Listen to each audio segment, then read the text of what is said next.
Good morning. Welcome to Zen Fits. I hope you have a Zen Fit today because I'm having one. And I've changed my position a little bit here in my foyer. As you can see, I have different backdrops. And the title of today's talk is Fleabag the Clown, because I watched the final episode of Fleabag last night.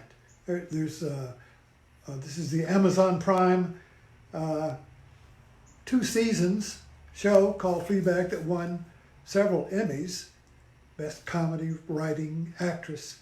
And it's I'm going to watch it again because when art is, now this is art, or it's TV. No, it's art.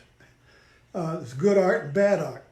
And good art is spiritual, and good art is healing, and good art can be watched over and over again, and it always reveals more wisdom to you because it's deep. Bad art, you watch it for the first time and that's it, because it's just skin deep. It's superficial. You get it. That's it. You laugh. But great art must be watched over and over and over again, like a time-release wisdom capsule. So I changed my position here. You see the puppet here? This is a puppet. It's Emmett the Clown. And the story behind this, and this old puppet here, these two, were made by my Uncle Tommy's son, Tommy Jr., who was a puppeteer. He made puppets, and he ended up in Los Angeles working with Sherry Lewis or whatever, the one who had the little lamb, famous, and he worked with the puppeteers in Los Angeles, and he tragically, like a clown, the sad clown, died of AIDS in the 80s, a beautiful young man. But he was fascinated with Emmett the Clown, and I have a picture of him in the other room that his father took of him as a little boy, shaking the hand of Emmett the Clown, Emmett Kelly, who was a famous clown in the circus that wintered in Tampa, where he lived. So I bring this up, the clown, because if you notice in Fleabag, our clown is wearing the black and white shirt of the French mimes. French mimes are clowns, painted face, and they all wear this black and white yin-yang shirt, like a zebra.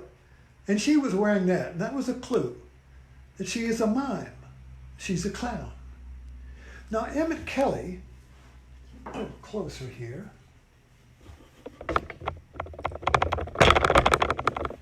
Emmett Kelly, see? That face is sadness. The face of the Emmett Kelly clown is sorrow. Is sorrow and sadness. Frozen sadness. Perpetual sadness. And yet the clown makes you laugh. Now this is Buddhism. In the sense that when the Buddha was asked, "What do you teach?" he said, "I teach suffering and the cessation of suffering." Well, what is the cessation of suffering but laughter? And what can be more healing when you laugh at your suffering? So when we can laugh at our suffering, that's the cessation of suffering. You can't suffer and laugh at the same time. Try it. You can't. You cannot. Oh, I'm so suffering. And laugh at the same time. So, the clown, basically, Emmett Kelly, Fleabag. See, Fleabag, what is a Fleabag? But I don't know, maybe it might be a British term. It's useless. You know, what good is a flea bag? It's, you know, it's like some old dirt bag. You know, it's kind of a to be called that is kind of to be called useless. You know, you're totally useless. You're a flea bag. You know, and so our character, our mime, our clown takes on the flea bag, like Christ taking on the cross willingly. See, that's the whole metaphor of Christ, is that Jesus willingly participates in the suffering of humanity, which is the cross. The cross is a metaphor for suffering. So the cross is the clown. The cross is the symbol of, so this is why we're so love to see Jesus hanging from the cross. That's a clown hanging from the cross. You see, it's a clown. So in that way, Jesus is a clown in that he on the cross, he takes on the suffering so you can laugh. And that's the resurrection.